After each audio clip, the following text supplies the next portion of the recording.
Hello बच्चों, good evening all of you. और हम लोग आज देखेंगे क्रेब साइकिल के बारे में। क्रेब साइकिल जो होता है बहुत इंपॉर्टेंट स्टेप है यहाँ पे। और इसके कई स्टेप से हमारे यहाँ जो होते हैं सवाल आ रहे हैं नीट में, तो ये बहुत बहुत इम्पॉर्टेंट है। इसी के बारे में हम लोग डिस्कस करेंगे। और ये देखने में तो बड़ा कठिन लगता है, लेकिन अभी देखिए हम लोग कितना आसानी से इसको समझ लेते हैं। तो आइए हम लोग देखते हैं। यहाँ पे हमारे यहाँ जो क्रेब साइकिल है, इसको एक साइंटिस्ट डिस्कवर किए थे जिनका नाम था हैंस क्रेव। और उन्हीं के नाम पे इनको रखा गया है क्रेव साइकिल। हैंस क्रेव एक साइंटिस्ट थे जिन्होंने क्रेव साइकिल को डिस्कवर किया था, इसी के नाम पे इनको रखा गया है क्रेव साइकिल। दूसरा इसका नाम होता है सिट्रिक एसिड साइकिल। यहाँ पे इसका नाम सिट्रिक एसिड साइकिल इसलिए बोला जाता है क्योंकि जो इसमें पहला स्टेबल कंपाउंड बनता है वो बनता है 6 कार्बन का, जिसका नाम होता है सिट्रिक एसिड। और इसलिए इसका दूसरा नाम जो होता है सिट्रिक एसिड साइकिल। तो यहाँ पे पहला नाम हमने बोला इसका क्या होता है, क्रेब साइकिल। और दूसरा नाम क्या होता है, सिट्रिक एसिड साइकिल। तीसरा यहाँ देखिए नाम इसका होता है ट्राई कार्बोक्सिलिक एसिड साइकिल। इसका तीसरा नाम क्या होता है, ट्राई कार्बोक्सिलिक एसिड साइकिल। तो हम लोग आइए यहाँ पे डिस्कस करते हैं कि हमारे यहाँ जो क्रेब साइकिल होता है कैसे स्टार्ट होता है, उसके बारे में हम लोग डिस्कस करेंगे। ठीक है, यहाँ हम लोग देखिए, यहाँ पे जो क्रेब साइकिल स्टार्ट होता है हमारे पास पाया जाता है पायरुविक एसिड। क्या होता है, पायरुविक एसिड। जो पायरुविक एसिड होता है ये 3 कार्बन का होता है। हम लोग ग्लाइकोलिसिस में पढ़ चुके हैं, हम लोग यहाँ पे क्या है ग्लाइकोलिसिस में पढ़ चुके हैं कि हमारे यहाँ एक ग्लूकोज मालिक्यूल से जो होता है 2 पायरुविक एसिड का फॉर्मेशन होता है। इसलिए 2 होता है क्योंकि ग्लूकोज मालिक्यूल जो होता है 6 कार्बन कंपाउंड है, और जो पायरुविक एसिड होता है कितने कार्बन कंपाउंड होता है, ये होता है 3 कार्बन कंपाउंड। इस वजह से एक ग्लूकोज मालिक्यूल से 2 पायरुविक एसिड का फॉर्मेशन होता है। तो यहाँ पे हम लोग यहाँ जो रिएक्शन स्टार्ट करेंगे या क्रेब साइकिल को स्टार्ट करेंगे यहाँ से करेंगे पायरुविक एसिड से। और इसका जो फार्मूला होता है ये होता है CH3CH3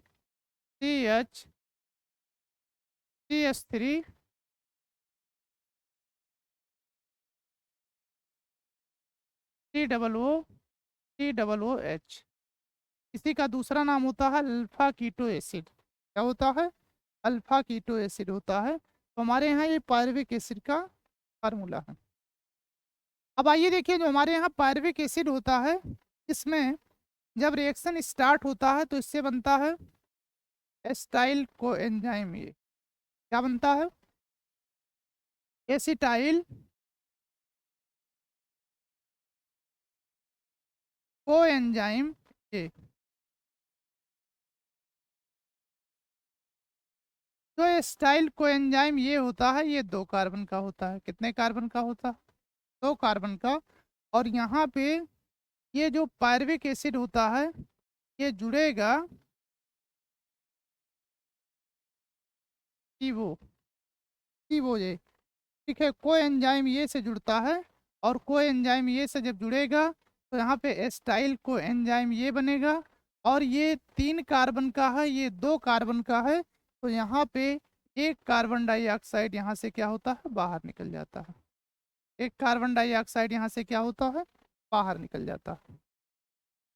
दूसरी इंपॉर्टेंट बात यह है कि यहाँ पे जैसे ये घटनाएं होती हैं तुरंत यहाँ पे एक NAD जो होता है, क्या होता है, एक NAD वो कन्वर्ट हो जाता है, NAD लिखा हो या NAD प्लस लिखा हो, ये कन्वर्ट हो जाता है NaCH प्लस हाइड्रोजन आयन, इसमें कन्वर्ट हो जाता है। इनडायरेक्टली रूप से हम बता भी चुके हैं, और यहाँ हमको पता होना चाहिए कि हमारे यहाँ एक NADS से 3 ATP का फॉर्मेशन होता है। कितना होता है, 3 ATP का फॉर्मेशन होता है। लेकिन हमारे यहाँ ये कैसे होता है, इनडायरेक्टली होता है। कैसे होता है, इनडायरेक्टली। अभी तक तो हम लोग क्रेब साइकिल के बाहर ये बातों को डिस्कस किए, अभी क्रेब साइकिल में हम लोग एंट्री नहीं किए हैं। अब यहाँ से देखेंगे हमारे यहाँ क्रेब साइकिल में जो एंट्री होने का काम होता है। ध्यान से देखना भैया, हमारे यहाँ क्या होता है, जो एस्टाइल कोएंजाइम ये, और हमारे पास एक कंपाउंड है जिसका नाम होता है ऑक्जेलो एस्टिक एसिड, तो हम शॉर्ट में लिख रहे हैं ऑक्जेलो एस्टिक एसिड। ये 4 कार्बन का होता है। कितने कार्बन कंपाउंड है? 4 कार्बन कंपाउंड होता है। और यहाँ पे जो एस्टाइल कोएंजाइम ये होता है, ये कितने कार्बन कंपाउंड होता है? 2 कार्बन कंपाउंड। तो यहाँ पे हमारे यहाँ 4 और 2 मिल जाते हैं, तो 6 कार्बन कंपाउंड यहाँ पे बनता है। इसका नाम होता है, इसका नाम होता है सिट्रिक एसिड। इसका नाम क्या होता है? Citric acid. ये कितने कार्बन का होता है? 6 कार्बन कंपाउंड। तो हमारे यहाँ क्या है, ये सिट्रिक एसिड होता है, जो कितने कार्बन कंपाउंड होता है? 6 कार्बन। इसीलिए हमने बोला है पहला इसमें स्टेबल कंपाउंड जो बनता है 6 कार्बन का बनता है, और इसका नाम होता है सिट्रिक एसिड। इसलिए इस क्रेब्स साइकिल का दूसरा नाम क्या होता है? Citric acid cycle. समझ में आ गया भैया? तो यहाँ आइए देखते हैं इसमें कौन कौन सी घटनाएं। एक तो यहाँ पे क्या होता है, कैसे ही एस्टाइल कोएंजाइम ये हमारे यहाँ ऑक्जेलो एस्टिक एसिड से जुड़ता है, यहाँ पे एक वाटर मॉलिक्यूल यूज हो जाता है। क्या हो जाता है? एक वाटर मॉलिक्यूल का यूज हो जाता है। ठीक है, तो यहाँ पे एक वाटर मॉलिक्यूल यूज हो जाता है। दूसरी बात यह है, हमको पहले से पता है, ये हम जानते भी हैं कि हमारे यहाँ जो एंजाइम होता है वो कभी भी रिएक्शन में कंज्यूम नहीं होता। रिएक्शन में इन्वॉल्व तो जरूर होता है, लेकिन कभी भी रिएक्शन में कंज्यूम नहीं होता है। तो यहाँ पे देखिए, रिएक्शन में जब ये कंज्यूम नहीं होगा तो हमारे यहाँ जो कोई एंजाइम ये होता है वो क्या होता है? बाहर निकल जाता है। क्या निकल जाता है? बाहर निकल जाता है। दूसरी बात यह है, यहाँ पे एस्टाइल कोएंजाइम ये ऑक्जेलो एस्टिक एसिड दोनों लोग मिल के यहाँ पे जब फार्म करते हैं 6 कार्बन कंपाउंड, तो वहाँ पे इसका नाम होता है सिट्रिक एसिड। इसलिए यहाँ पे जो एंजाइम लगता है, एंजाइम को याद करने का बहुत सिंपल तरीका है। हमारे यहाँ देखिए सिट्रिक एसिड बन रहा है, तो यहाँ पे जो एंजाइम लगेगा उसका नाम होता है सिट्रेट सिंथेसिस। Citrate synthase. तो यहाँ पे हम लोग को एंजाइम का नाम बड़े आसानी से याद हो जाएगा। इसका नाम क्या होता है? Citrate synthetase. ठीक है, आगे देखिए, हमारे यहाँ जो सिट्रिक एसिड होता है ये आगे कन्वर्ट होता है दूसरे 6 कार्बन कंपाउंड में। इसका नाम होता है सिट्रेट। सिट्रिक एसिड से हमारे यहाँ जो आगे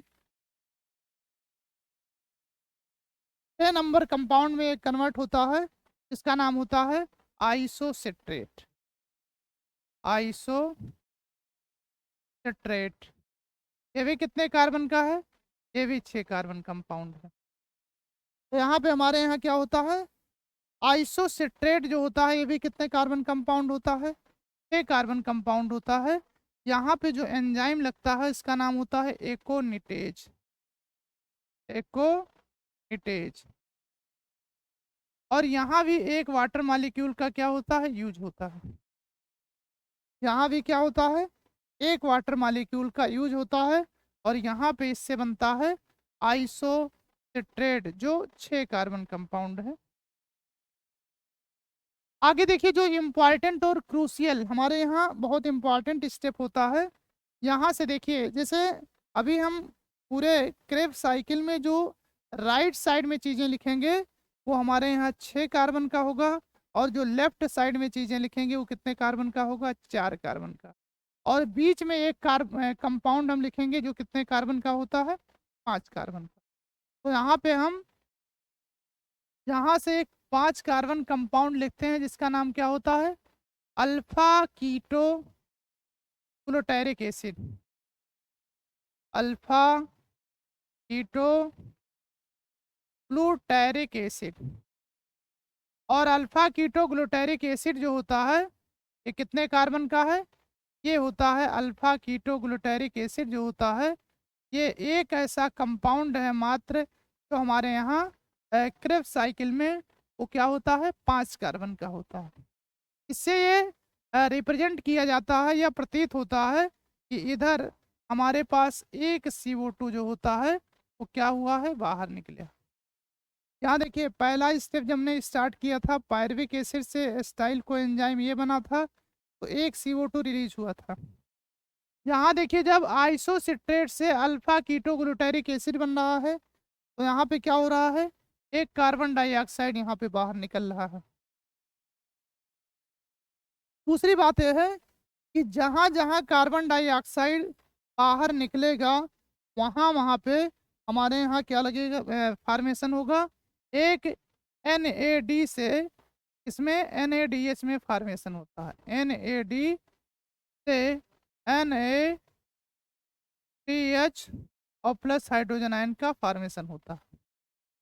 अब देखिए यहाँ पे हमारे यहाँ एंजाइम भी लगेगा, तो यहाँ पे आइसोसिट्रेट जो होता है अल्फा कीटोग्लूटारिक एसिड में चेंज हो रहा है, इसलिए यहाँ पे नाम जो होता है एंजाइम का, इसका नाम होता है आइसोसिट्रेट डिहाइड्रोजिनेज। यहाँ पे जो एंजाइम का नाम होता है ये होता है आइसोसिट्रेट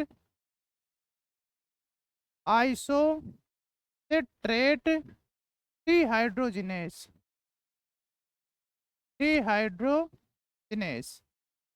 यहाँ पे जो एंजाइम लगा है इसका नाम क्या होता है, आइसोसिट्रेट डिहाइड्रोजिनेज। यहाँ तक चीजें समझ में आ गई। अब देखिए हमने यहाँ पे दिखाया है कि जो इधर राइट साइड में हमारे जितने भी कंपाउंड बने हैं वो कितने कार्बन कंपाउंड होता है, वो होता है 6 कार्बन कंपाउंड। एक हमने सेंटर में बनाया है जो कितने कार्बन कंपाउंड होते हैं, 5 कार्बन कंपाउंड होते हैं। कितने कार्बन कंपाउंड होते हैं, 5 कार्बन कंपाउंड होते हैं। यहाँ देखिए यहाँ से जो रिएक्शन जब हम ऊपर ले जाएंगे, यहाँ पे जो अल्फा कीटो ग्लूटारिक एसिड होता है, यहाँ से हमारे यहाँ जब बनेगा एंजाइम, यहाँ देखिए हमारे यहाँ सक्सिनिल को एंजाइम ये बनता है। यहाँ से जब बनेगा तो कौन बनता है, सक्सिनिल को एंजाइम ए।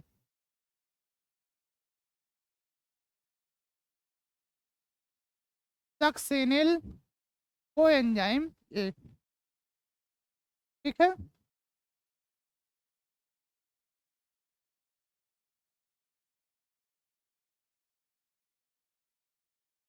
सक्सिनिल को एंजाइम ये जो होता है ये भी कितने कार्बन का होता है, 4 कार्बन का। कितने कार्बन का, 4 कार्बन का।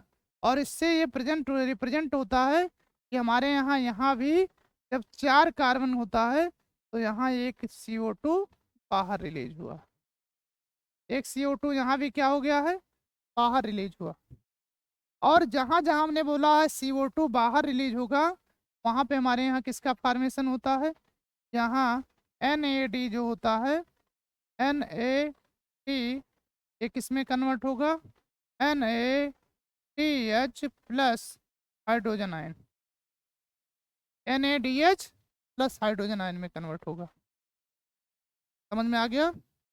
अभी देखिए हम लास्ट में कैलकुलेट करके इसमें दिखाएंगे कहाँ कितने ATP बने, ठीक है। अब देखिए हम यहाँ पे आगे बढ़ते हैं। जो सक्सिनिल कोएंजाइम ये होता है, ये आगे कन्वर्ट करता है सक्सिनिक एसिड में। ये आगे कन्वर्ट करेगा किसमें, सक्सिनिक एसिड में। Succinic acid.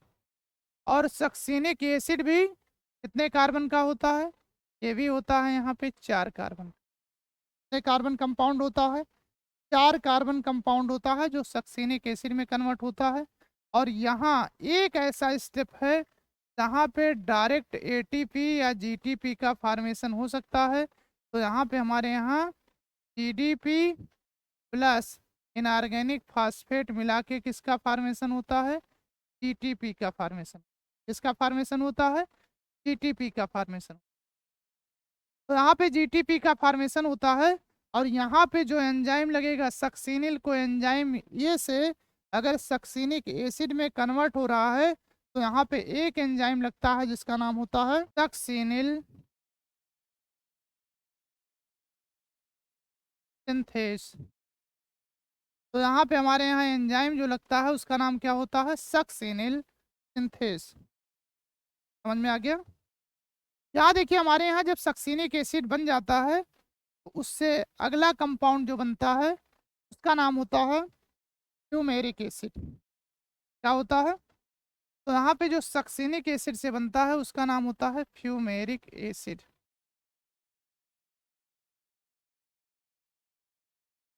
Fumaric acid.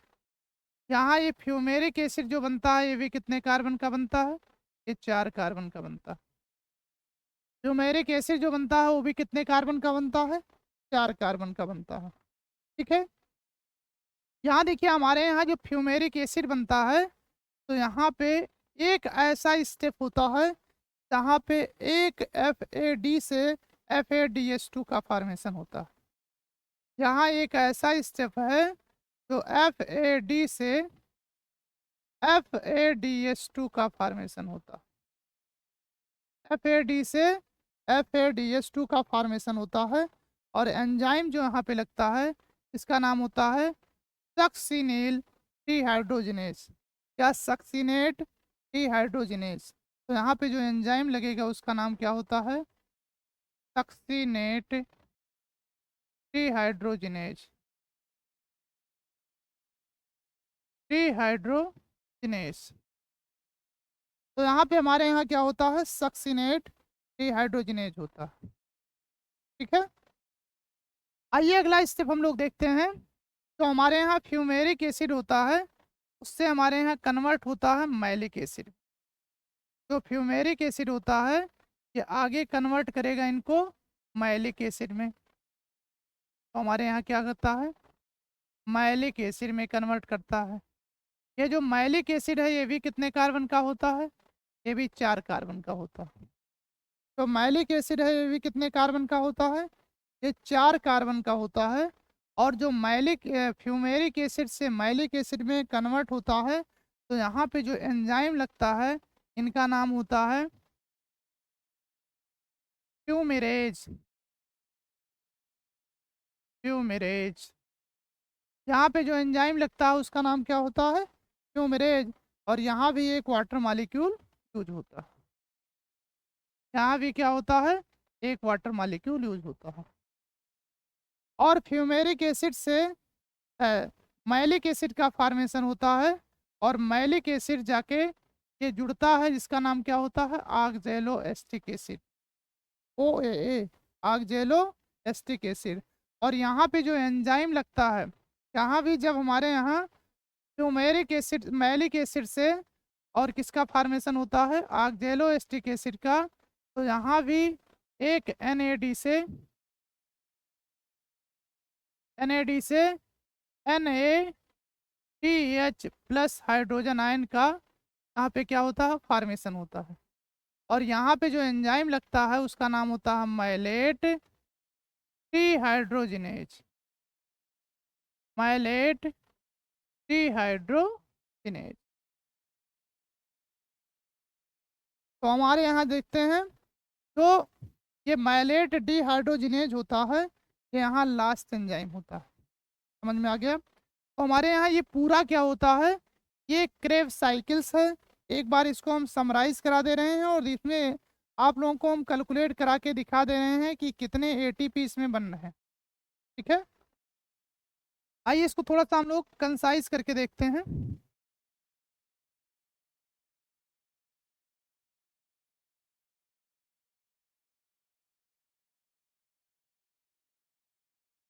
हाँ देखिए पूरी क्रेब साइकिल हमारे यहाँ दिख रही है।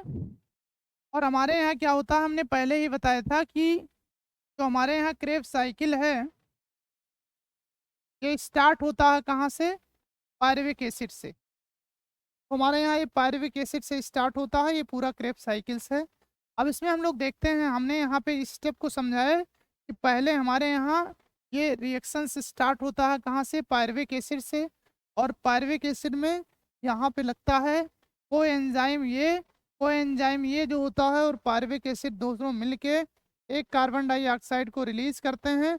और यहाँ पे एंजाइम बनता है जिसका नाम होता है एस्टाइल कोएंजाइम ये।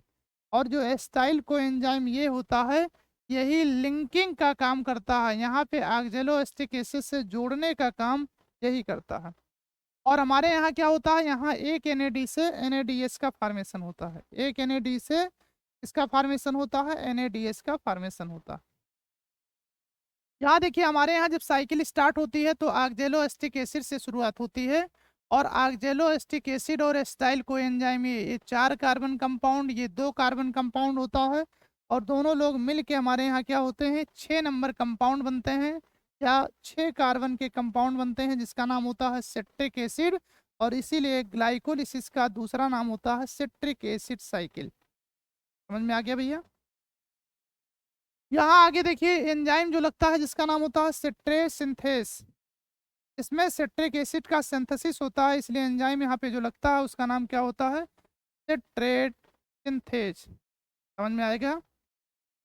यहाँ देखिए आगे, यहाँ पे सिट्रिक एसिड में वाटर मिलता है, एकोटिनेज एंजाइम लगता है, और इससे बनता है आइसोसिट्रेस, या इसी का नाम होता है आइसोसिट्रिक एसिड। ये भी 6 कार्बन का है, ये भी 6 कार्बन का है। ठीक है, यहाँ पे कार्बन नंबर कोई डिफर्स नहीं करता है।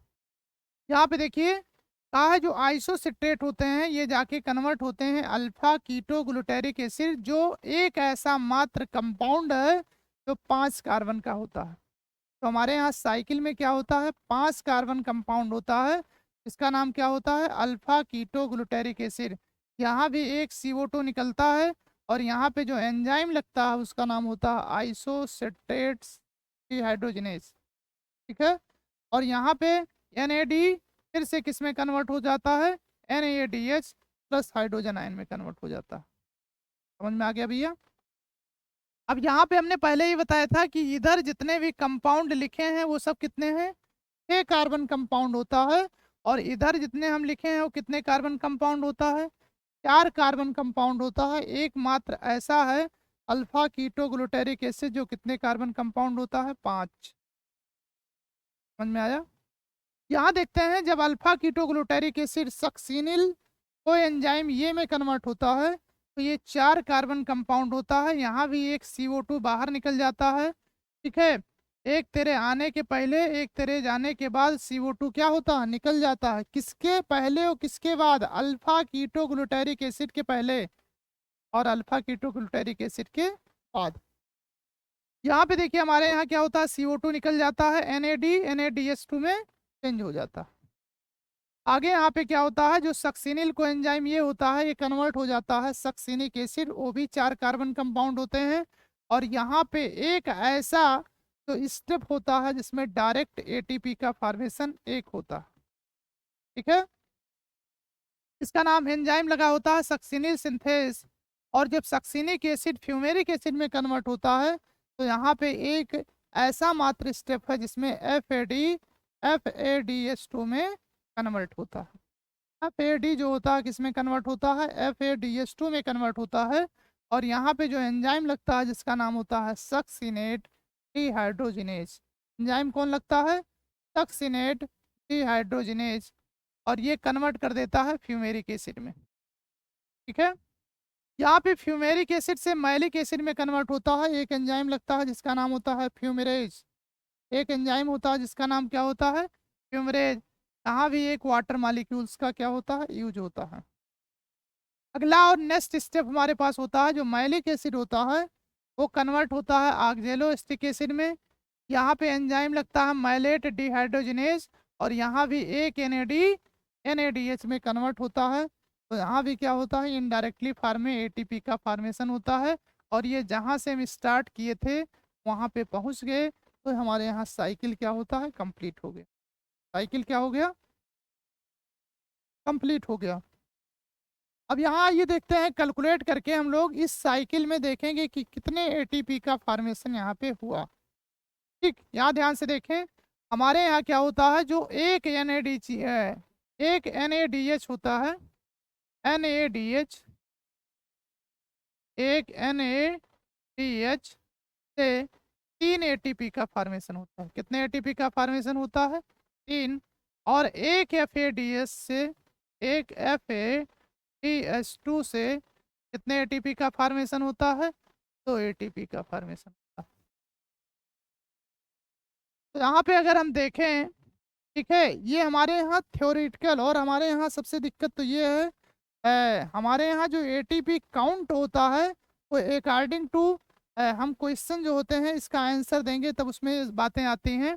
अभी तो हम यहाँ कैलकुलेट कर दे रहे हैं कि हमारे यहाँ एक NADH से 3 ATP का फॉर्मेशन हो रहा है और एक FADH2 से 2 ATP का फॉर्मेशन हो रहा है, ठीक है। लेकिन वहाँ डिपेंड करता है कि हमसे क्वेश्चन पायरुविक एसिड से पूछ रहा है कि क्रेब साइकिल में सिर्फ पूछ रहा है। यहाँ पे वो डिपेंड करता है कि हमारे यहाँ क्वेश्चन किस टाइप के हैं, उसी हिसाब से हम उसको क्या करते हैं, एटीपी को कैलकुलेट करके दिखाएंगे, ठीक है। आइए देखते हैं। हमारे यहाँ ओवरऑल ये देखा जाए, एक पायरुविक एसिड से अगर हम अगर हम यहाँ पे क्रेब साइकिल को ज्वाइन कराते हैं तो कितने एटीपी का फॉर्मेशन होता है, ध्यान से देखना। यहाँ देखिए एक NADH बना है तो इसका मतलब 3 ATP का फॉर्मेशन हुआ, 3 ATP का फॉर्मेशन यहाँ। एक NADH यहाँ बना है तो यहाँ भी 3 ATP, टोटल कितने हो गए, 6 ATP। यहाँ भी 3 बना है, कितने हो गए, 9 ATP।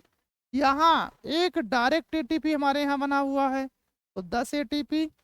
और यहाँ पे एक FADH2 से कितने ATP का फॉर्मेशन होता है, तो यहाँ पे 12 ATP हो गया।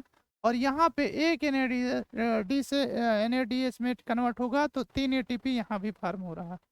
तो टोटल देखा जाए कि हमारे यहाँ एक पायरुविक एसिड से अगर देखा जाए तो यहाँ पे ATP का फॉर्मेशन हो रहा है 15।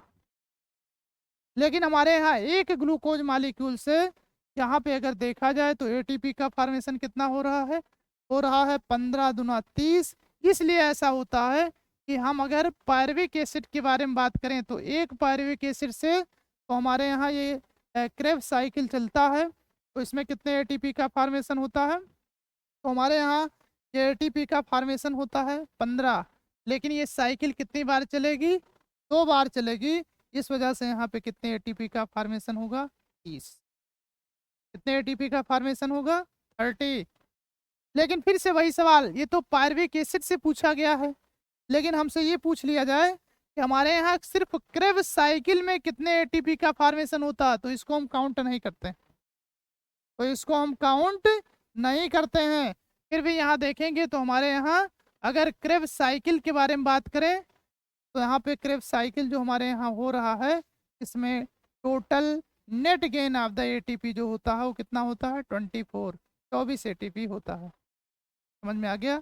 ये हमारे यहाँ जो क्रेब साइकिल चलता है ये मैट्रिक्स ऑफ द माइटोकॉन्ड्रिया में चलता है। कहाँ चलता है, मैट्रिक्स ऑफ द माइटोकॉन्ड्रिया में। अब देखिए इसके कंपाउंड याद कैसे रहेंगे। यहाँ देखिए एक सिंपल सा तरीका होता है याद करने का। सी यहाँ होता है CI alpha S² FMO। CI alpha S² FMO ये हमारे यहाँ याद करने का तरीका है, ये सीक्वेंस में होता है।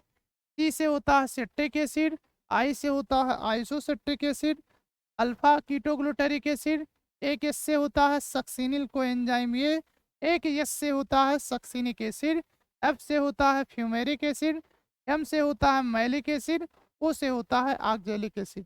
O से क्या होता है, ऑक्जेलिक एसिड। तो यहाँ हमारे यहाँ जो सीक्वेंस होता है ये याद करने का ये सिंपल हमारे पास क्या होता है, फार्मूला है CI अल्फा S² FMO। समझ में आ गया। तो हमारे यहाँ एक फार्मूला है सिंपल। और आई थिंक हम सोचते हैं क्या हमें लग रहा है कि आप लोगों को सारी चीज़ें इसमें एकदम क्लियर हो गया है, कैसे कितना ATP का फॉर्मेशन हो रहा है और कौन कौन से एंजाइम यहाँ पे लग रहे हैं। दूसरी बात यह है इम्पॉर्टेंट कि इसमें आपको स्टेप वाइज भी याद करना जरूरी है, किस स्टेप पे क्या हो रहा है, कौन सा एंजाइम लग रहा है, ये याद करना बहुत ज़रूरी है। ठीक है, समझ में आ गया। तो आज यहीं तक, थैंक यू, धन्यवाद।